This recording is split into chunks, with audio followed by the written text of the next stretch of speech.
자, 그 다음에 46번. 다음 세무조정사항 중 소득처분의 귀속자에게 추가적인 과세가 필요한 경우에 해당하는 것을 물었습니다. 업무용 수용차 관련 비용 중에서 업무 미사용 금액이라고 나와 있죠. 송금, 불산입, 대표자, 상여죠. 일반적으로 대표자 상이에요. 답은 1번이네. 특례, 기부금 한도 추가, 기타 사회 예출이죠.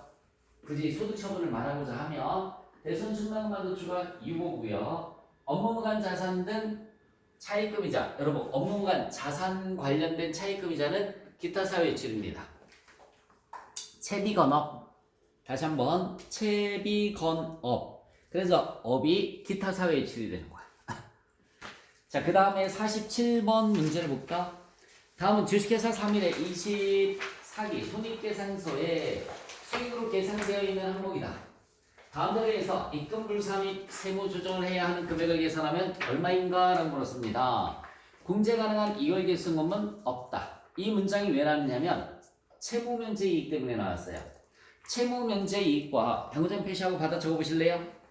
채무면제이익과 자산수중이익은 채무면제이익과 자산수중이익은 2월 결손금이 있는 경우에만 2월 결손금이 있는 경우에만 입금불산입니다. 입금불산입니다. 다시 한번 채무면제이익과 자산수중이익은 2월 결손금이 있는 경우에만 입금불산입니다. 근데 지금 2월 결손금이 있어요, 없어요? 없죠. 그 입금불산이 아니란 얘기야. 입금이란 얘기예요. 그냥 자, 국세 과호납금 환급금에 대한 이자 보상의 성격이므로 입금이 됩니다. 국세 과호납금 환급금에 대한 이자, 환급금에 대한 이자는 보상의 성격이므로 입금불산이. 내가 입금이라고 그랬는가? 입금불산이. 보상의 성격이므로 입금불산이. 송금에 산입된 금액의 환입액. 여러분 송금 산입의 반대가 뭐죠? 입금 산입이죠. 그러니까 입금이에요. 송금의 반대니까 입금. 얘는 입금 처리가 되는 거야. 자산의 임대료 입금이고요. 그래서 입금 불산이 되는 것은 하나밖에 없습니다. 국세 과호납금 환급금에 대한 이자. 국세 과호납금 환급금에 대한 이자. 이거 하나밖에 없는 거야. 자, 47번에 다시 한번 채무면제이익과 자산수중이익은 뭐라고 그랬어요? 2월 결손금이 있는 경우에만 입금 불산입. 지금은 없으니까 그냥 입금이 되는 거고요. 국세 과호납금 환급금에 대한 이자. 환급금 이자는 과호납금의 의미가 뭐지? 너무 많이 했다는 얘기죠, 그쵸? 환급금 이자는 보상의 성격이므로 입금불산입이 되는 거고요. 송금에 산입된 금액의 환입액이라는 게 있어요. 얘는 입금이라고 그랬는데 그게 뭐냐면 여러분 여기 잠깐만 볼까? 재산세 10,000원을 납부를 했습니다. 대변에 현금 10,000원. 차변에 재산세 납부했으니까 세금과 공과 10,000원. 이렇게 분개가 되겠죠. 이 세금과 공과가 어디에 속하는 거냐면 수익에서 비용을 빼서 당기 순이익을 계산할 때 여기에 세금과 공과가 10,000원이 가요. 세금과 공과 10,000원이 가서 순이익이 10,000원이 줄어듭니다. 순이익이 10,000원이 줄어들어요. 여러분 재산세는 정당하게 내는 거지, 그치? 당연히 내는 거기 때문에 플러스 마이너스 세무조정 없습니다. 플러스 마이너스 세무조정 없어요. 우리는 요 과정을 갖다 우리가 송금에 산입됐다라는 말을 써요. 송금에 산입됐다. 같은 표현으로 송금으로 인정됐다라는 말을 쓰는 거야. 송금으로 인정됐다. 그래서 플러스 마이너스 세무조정 없으니까 각 3년도 소득금액이 10,000원이 줄어들어서 결국은 여기에 대해서 세금을 줄일 수 있었겠죠. 세금을 줄일 수 있었을 거야. 자, 다시 한번 재산세 10,000원을 납부를 했어. 세금권과 10,000원 대신에 현금 10,000원. 세무조정 없다는 표현이 송금에 산입됐다. 또 다른 말로 송금으로 인정받는다라는 말을 쓰는 거예요. 인정받아서 세금을 줄일 수 있는데 그 다음 연도에 얘를 환급받았어. 잘못 거뒀다라고 그래서. 그러면 차변에 보통 예금 10,000원. 대변에 얘 환급받았어요. 전기, 오류, 수정이익이 10,000원. 그러면 수익 마이너스 비용은 단기 순이익을 계산할 때 자, 전교우리 수정이익이 수익으로 10,000원이 간단 말이에요. 순이익이 10,000원이 늘어나겠지, 그치? 그러면 여기서 줄어들어서 세금을 줄어들었으니까 여기서 늘어나서 세금을 늘려야 되겠지, 그치? 반대 개념이니까 플러스 마이너스 세무조정 없습니다. 플러스 마이너스 세무조정 없어요. 그러면 각사학년도 소득 금액이 10,000원이 늘어나서 결국은 세금이 늘어나겠죠. 여기서 줄인 만큼 여기서 내야 되잖아, 그치? 그래서 얘는 이렇게 갔어요. 요 일련의 과정을 우리가 입금에 산입한다라는 말을 쓰는 거고요. 입금에 산입한다. 입금으로 인정한다라는 말을 쓰는 거야. 입금으로 인정한다. 이런 표현을 쓰는 겁니다. 그래서 송금에 산입된 금액 중 환입된 금액, 이게 환입된 거란 말이에요. 입금이다라는 말을 쓰는 거예요. 입금. 자산의 임대료는 그 자체가 입금이 되는 거고요. 답은 1번. 과호납금의 환급금 이자만 입금불산입이에요. 자, 48번. 송금 불산입 항목에 해당하지 않는 것을 물었습니다. 잉여금 처분에 의한 배당은, 여러분, 잉여금 처분에 의한 배당은 비용으로 처리하는 게 아니야. 비용으로 처리하지 않는 것들을 우리가 송금불산입 이런 말 쓰는 거예요. 다시 한번 말씀드릴게요. 비용으로 처리되지 않는 것들을 우리는 송금불산입이란 말 쓰는 거야. 그 다음에 국세, 나라에서 거둔 세금을 국세라고 한다고 그랬죠? 강제징수로 인한 강제징수비도 역시 마찬가지. 정상적인 게 아니잖아, 그치? 얘도 송금불산입. 임원상여금 한도 초과도 송금불산입. 재산세는 금방 여기 봐봐. 분사 건물에 대한 재산세 송금으로 인정이 된다라고 그랬지, 그치? 답은 몇 번? 4번. 걔는 송금이 되는 겁니다.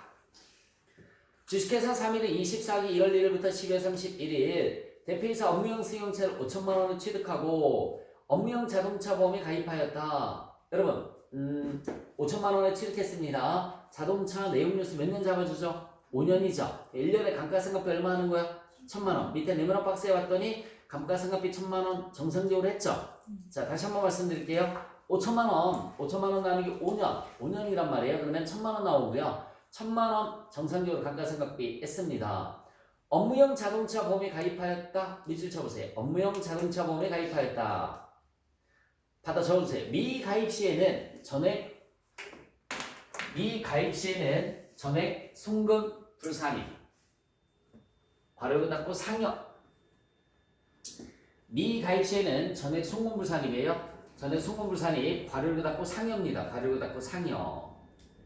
됐어요?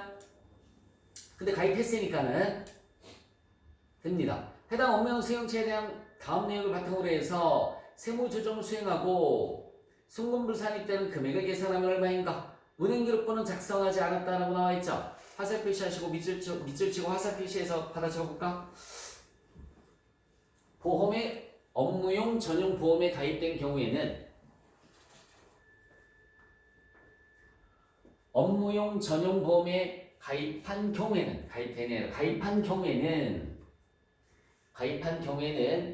운행일지를 쓰지 않더라도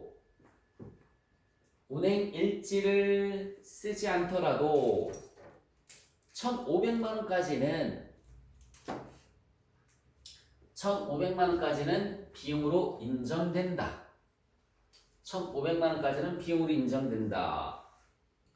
여러분 여기 잠깐만 봐봐. 감가상각비 1,000만 원에 차량 유지비, 유류비랑 수선비도 딱 500만 원. 정확하게 딱 1,500만 원 썼죠? 그러니까 세무조정 받을 거 있어 없어? 없어요.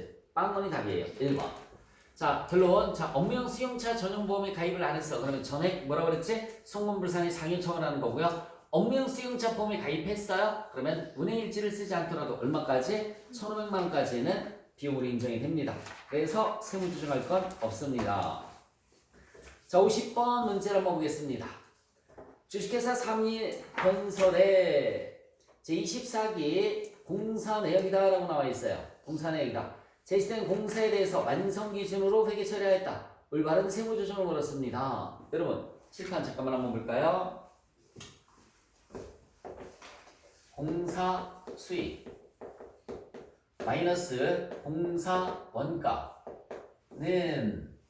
공사 이익 이렇게 나와 있어요. 토탈 도급 금액이 얼마라고 나와 있니? 150억 나와 있죠. 150억. 토탈 도급 금액은 150억 나와 있고요.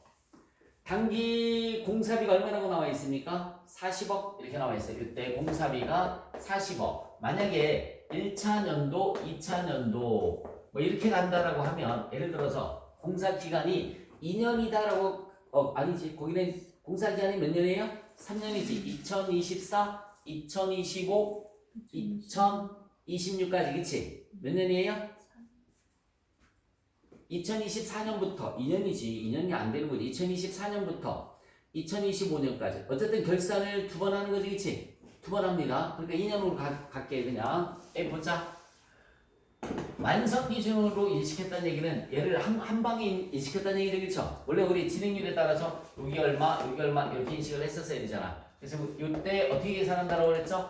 단기 발생 원가 나누기 총 예정 원가.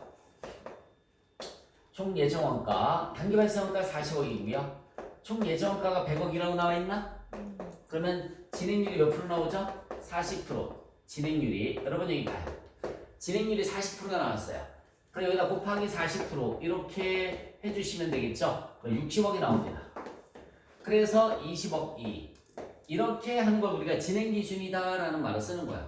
근데 얘는 여기 봐요. 얘는 진행 기준으로 하지 않고 무슨 기준으로 했다고 그랬어요? 완성 기준으로 했으니까 이걸 다 어떻게 했다는 얘기지? 누락했다는 얘기죠, 그렇죠? 이걸 다 누락했다는 얘기야. 완성 기준으로 했다라고 했으니까. 자, 다시 한번. 이렇게 진행률에 의해서 공사 수익과 공사 원가를 다 인식을 했었어야 되는데 완성 기준은 얘를 다 안 했다는 얘기고 이따 한 방 했다는 얘기예요. 이거 누락했으니까 얘는 뭐 해주면 되는 거지? 입금 산입을 해주시면 되고요. 얘는 뭐를 해주시면 되는 거죠? 송금 산입을 해주면 되는 거지, 그치? 입금 산입, 송금 산입. 60억, 40억 나와 있는 거 찾아주시면 됩니다. 소득 처분에 당연히 6억 마이너스 6일 테고요. 답은 몇 번? 1번이 답이 되겠네. 1번. 1번에 입금산이 공사수익 60억, 송금산이 공사원가 40억 이렇게 세무조정한 걸 찾아서 답을 체크해 주시면 됩니다.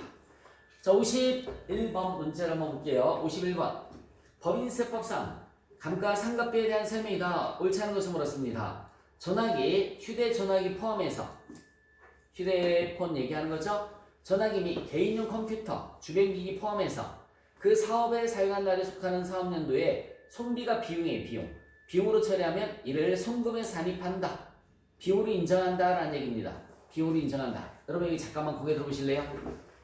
우리 교실에 있는 컴퓨터는 뭐야? 이거는 절대 소모품비가 될 수 없어요. 우리 학원에 꼭 필요한, 수업에 꼭 필요한 거지 그치? 얘는 무조건 비품이에요. 근데 선생님 사무실에 있는 컴퓨터 저거는 내 개인용이지 그치? 저거는 비품 처리하지 않고 100만원 이하면 소모품비로 처리를 해도 상관이 없다라는 얘기입니다. 소모품비로 사용하면. 휴대폰도 마찬가지예요. 100만원 이하짜리 쓴다. 비품 처리하지 말고 뭘로 다 해도 된다? 소모품비 해도 된다라는 얘기야. 다시 한번 읽어볼게요. 그래서 전화기 및 개인용 컴퓨터 그 사업에 사용한 날에 속하는 사업연도에 비용으로 처리하면 이를 비용으로 인정을 받을 수 있다. 유형자산의 잔존가액은 빵원이에요. 다만 정률법일 때 어쩔 수 없이 정률을 계산을 해줘야 되기 때문에 5%를 잔존가치로 봅니다. 자산의 취득가액이 거래 단위별로 100만원 이하인 경우로서 그럼 비용 처리해도 된다고 그랬지 그치? 여기 잠깐만 100만원 이하면 무슨 처리해도 된다고요? 비용 처리해도 된다고요. 다만 사업의 개시를 위해서 취득하는 자산은 절대 안 됩니다. 사업의 개시를 위해서 취득하는 자산은 100만원 이하를 하더라도 비품 처리를 해줘야 되는 거예요. 전에 송금으로 인정하지 않는다. 답은 3번. 옳지 않은 것은 3번입니다.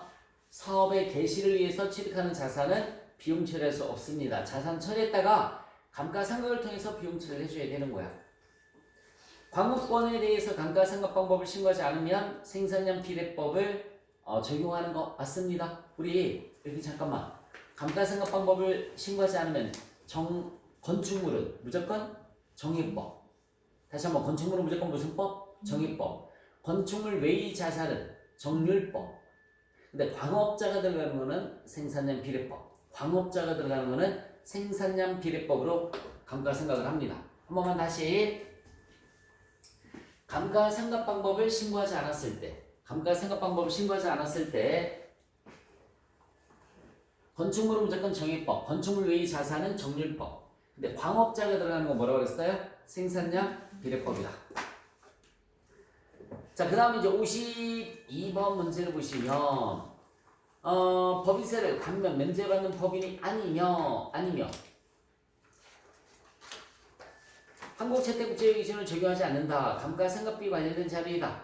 감가상각비에 대해서 세무조정을 할 경우에 세무조정으로 인해서 소득금액이 얼마나 변동되는가? 라고 물었습니다. 마이너스는 세무표시는 부주격이라고 나와 있고요. 자, 건물부터 한번 따져볼까요? 건물부터 한번 따져보겠습니다. 밑에 놨을까? 건물은 전기 부인액이 있는지 먼저 봐야 돼요. 전기 부인액 있어요? 전기 부인액이 얼마 있어요? 100만원? 그게 뭐냐면 작년에 송금 불산이 100만원 유보 처분된 겁니다.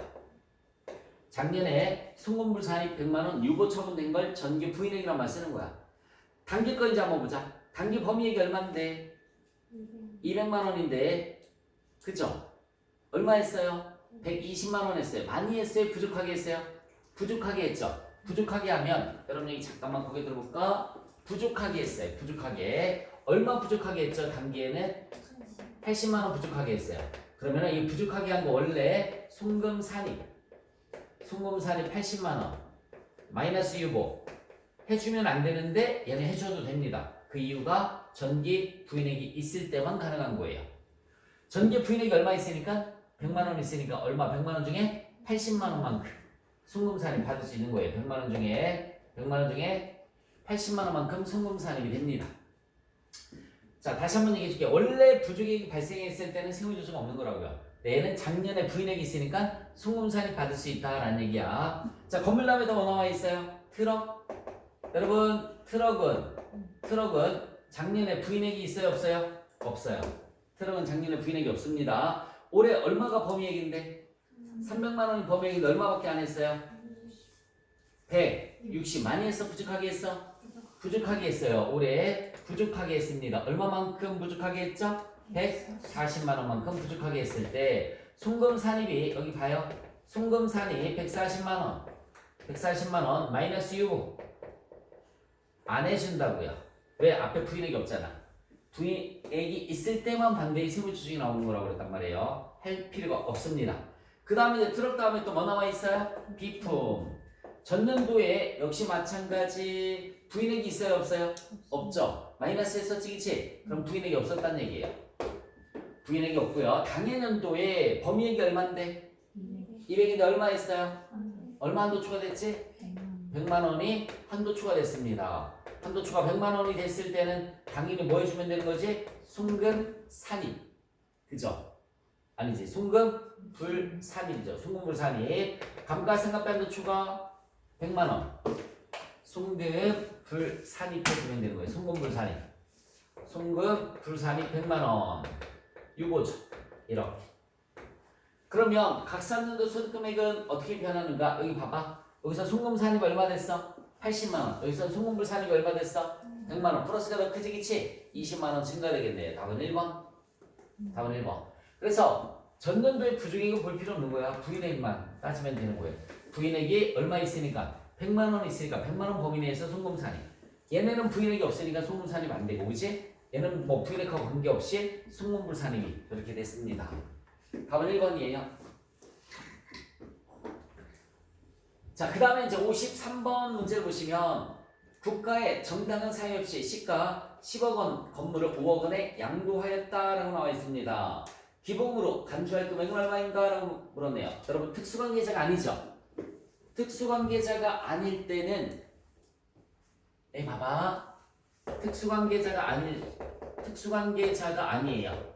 아닌 자와의 공감에 비싸게 사갖고 왔어. 또는 싸게 팔았어. 저가양도. 싸게 팔았어요. 저가양도. 특수관계자가 아닌 자로부터 저가양도.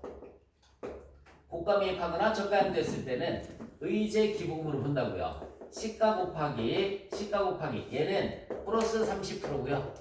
얘는 마이너스 30%. 지금 싸게 파는 거지, 그치? 여기 봐요. 1 마이너스 30%. 얘가 정상가액이라고요. 정상가액. 얘가 정상가액. 이렇게 된 겁니다. 그래서 특수관계자가 아닌 자와의 거래는 플러스 마이너스 30%를 해주시면 돼요. 시가가 얼마짜리라고 그랬어? 10억? 10억 곱하기. 그죠? 요거 계산하면 70%지? 7억이 정상가액인 거야. 그럼 7억짜리를 얼마에 팔았죠, 여러분? 5억에 양도를 한 거야. 5억에 양도를 했으므로 의제 기부금이 얼마가 된다고요? 2억. 의제 기부금은 2억. 이렇게 계산이 되는 겁니다. 의제 기부금 2억.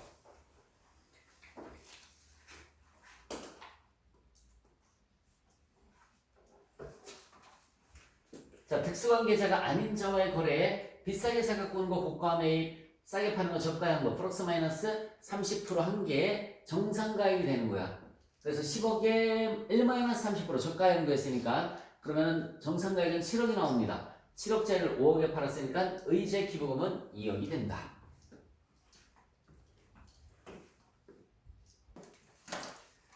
자, 54번. 다음 중 법인세법상 접대비.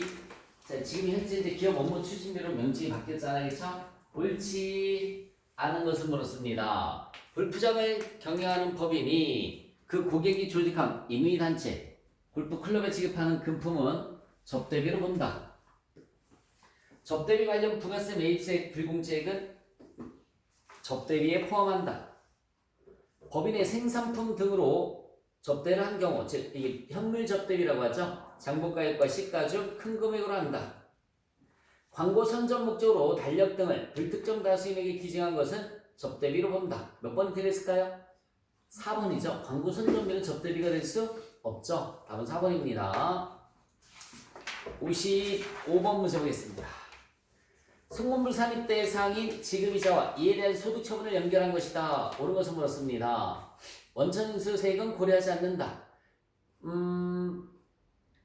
채권자 불분명 사채이자 상여죠. 우리 순서대로 하면 뭐라고 그랬지? 채, 비, 건, 업이라고 하죠. 자, 다시 한번 지급자 송금물 산입 순서로 하면은 채, 비, 건, 업이잖아, 그치? 채권자 불분명 사채이자 뭐죠? 대표자 상여. 비실명 채권이자도 뭐죠? 대표자 상여. 건설자금이자는 뭡니까? 유보. 업무간 자산이자 뭐라고 그랬어요? 기타 사회 유출. 4번이 맞는 거죠. 업무간 자산이자 기타 사회 유출까지 채비건업 순서대로 암기를 해주시면 됩니다. 56번 한번 볼까요? 자, 다음은 제조업을 영위하는 주식회사 3일의 단기 사업연도 대손 충당금 관련된 내역이다. 단기 대손 처리 내역은 없으며 전기의 대손 충당금 부인액이 400만 원이라고 가정할 때 한도 추가액은 얼마인가? 밑줄 쳐봐. 전기 대손 충당금 부인액에 밑줄 쳐주시고요. 전기 대손 충당금 부인액에 밑줄 쳤어요? 무조건 다음 연도에 무조건 당해년도에 작년 거잖아요, 그렇죠? 무조건 당해년도에 반대의 세무조정 송금 산입해준다. 작년에 한도 추가된 건 무조건 네, 그 다음 연도, 그러니까 당해년도가 되겠죠? 송금 산입해주는 거야.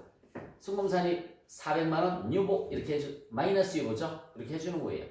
근데 여기에서 물은 건 뭘 물었어요? 세무조정을 물은 게 아니라 대손 충당금 한도 초과액을 물었죠, 그렇죠? 자, 대손 충당금 한도 초과액은 세법상 채권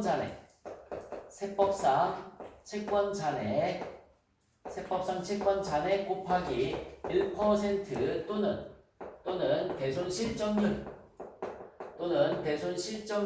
중 큰 비율이에요. 세법상 채권 잔액 곱하기 1% 또는 대손 실적률 중 큰 비율. 자, 이 대손 실적률은 어떻게 구해주면 되냐면 대손금 시인액 나누기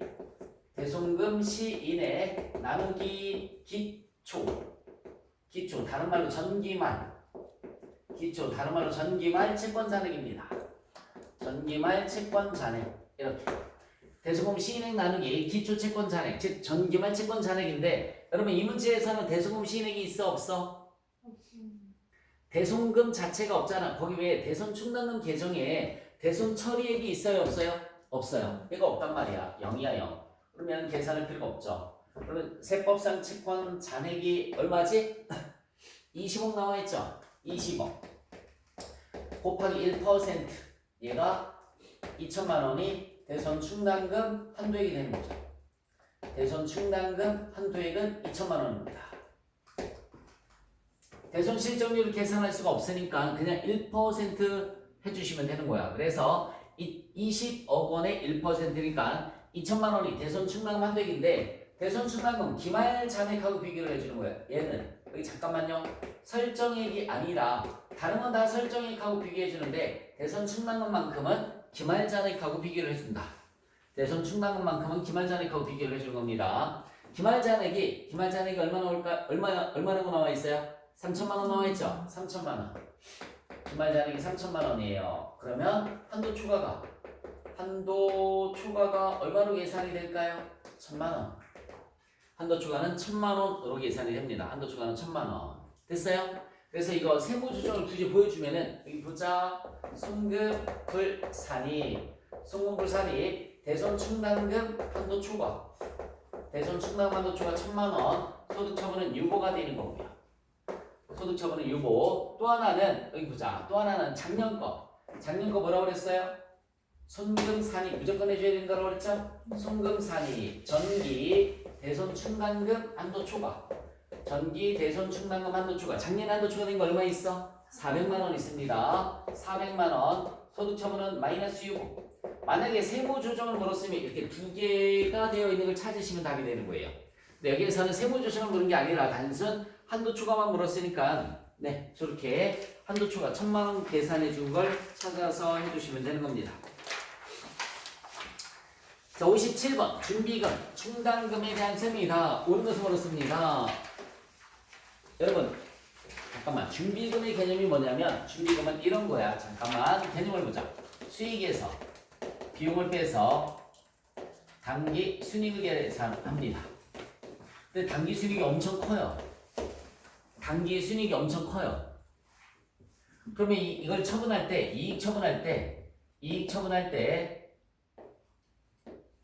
적금 들어놓고 적립금, 배당금 주고 할 때 있잖아요.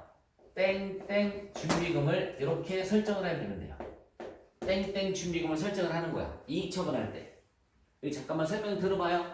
수익에서 비용을 빼서 당기 순이익을 계산했더니 당기 순이익이 너무 크게 나왔어요. 세금 폭탄이 되겠지, 그치? 그러면은 이익 처분할 때 적금 들어놓고 배당금 지급하고 이렇게 준비금으로 설정을 하면 이 준비금만큼 송금산입 받을 수가 있어요. 송금산입 땡땡 준비금 이렇게 땡땡 준비금. 소득 처분은 송금산입이니까 마이너스 유보. 그래서 각 3년도 소득 금액이 준비금만큼 송금산입 됐으니까 줄어들어서 여기에 대해서 세금을 당장 줄일 수가 있는 거예요. 근데 영원히 줄이는 게 아니라 마이너스 유보지. 유보는 차기 후에 뭐가 나온다고 그랬어? 반대의 세무조정이 나온다고 그랬단 말이에요. 그러면 이제 그 다음 차기 이후에 입금산입. 송금산입의 반대 뭐죠? 입금산입. 땡땡 준비금. 소득 처분은 뭐? 유보. 이렇게. 한 번에 입금산입하는 게 아니라 나눠서 또 입금산입을 해요. 그 다음 연도에 또 입금산입. 땡땡 준비금. 유보. 이렇게 단연에 걸쳐서 입금산입을 하면 입금산입을 했으니까 법인세 어떻게 될까요? 늘어나겠죠. 조금씩 늘어나는 거죠. 이렇게. 그래서 송금산입해서 왕창 줄이고요. 왕창 줄이고 늘릴 때는 찔끔찔끔 늘리는 이런 제도가 준비금 제도다라고 생각을 해주시면 되는데 이 준비금이 크게 법인세법상 준비금이 있고요. 법인세법상 준비금. 그 다음에 조세 특례 제한법상 조세 특례 제한법상 준비금이 있어요. 법인세법상 준비금에는 고유목적 사업 준비금, 고유목적 사업 준비금은 비영리법인이에요. 비영리법인에 해당하는 고유목적 사업 준비금이 있고요. 그 다음에 책임 준비금, 그 다음에 비상위험 준비금, 그 다음에 해약 환급금 준비금. 이런 것들이 있어요. 얘네는 보험회사 관련된 거고요. 보험회사 관련된 거야. 그럼 뭐야? 일반 회사는 준비금 써먹을 게 없죠. 일반 회사는 준비금을 써먹을 게 없어. 비영리법인하고 보험회사만 써먹을 수 있고. 일반 회사는 어디에서 규정을 하고 있느냐면 조세특례제한법에서 규정을 하고 있는 겁니다. 뭐 공장, 지방, 이전, 준비금 뭐 이런 식으로 해서 연구 및 인력 개발비 인이야 인력 개발비 준비금 본사 지방이전 준비금 등등등등등 일반 회사는 조세특약 제한법상 준비금에서 찾아주시면 되는 겁니다. 법인세법상 준비금은 뭐밖에 없다고요? 비영리법인하고 보험회사밖에 없는 거야. 보험회사밖에 없는 거야. 그래서 이 법인세법상 준비금은 결산조정이라고 하고요. 결산조정 반드시 분개를 해야 돼요. 조세특약 제한법상 준비금은 신고조정입니다. 분개를 하지 않아도 되는 거고요. 자, 일단은 준비금의 개념 저걸 보고서 문제 잠깐만 읽어볼게요. 동그라미 1번 해약 환급금 준비금은 증권회사가 아니라 뭐라고 그랬어 내가? 보험회사라고 그랬죠. 저기 보험회사라고 그랬습니다. 1번 틀렸고요. 비영리내국법인의 고유목적사업 준비금은 여기 봐봐. 비영리법인의 고유목적사업 준비금은 무슨 준비금이라고 그랬어요? 법인세법상 준비금이라고 그랬고요. 그래서 틀렸고요. 동그라미 3번 준비금은 손금에 산입한 다음에 환입하거나 비용과 상기하기 때문에 손금에 산입하는 사업연대는 조세부담을 경감시키고 환입하거나 상기하는 연도의 조세부담을 증가시키게 된다. 여기 봐요. 손금에 산입할 때는 세금이 줄어들고 나중에 입금 산입할 때는 범세가 늘어나는 이런 개념이 준비금의 개념이에요. 3번이 맞는 겁니다. 4번에 복구충당금 법인세법에서 손금으로 인정되는 충당금이 아닙니다. 그래서 오는 것은 3번이 답이 되겠죠.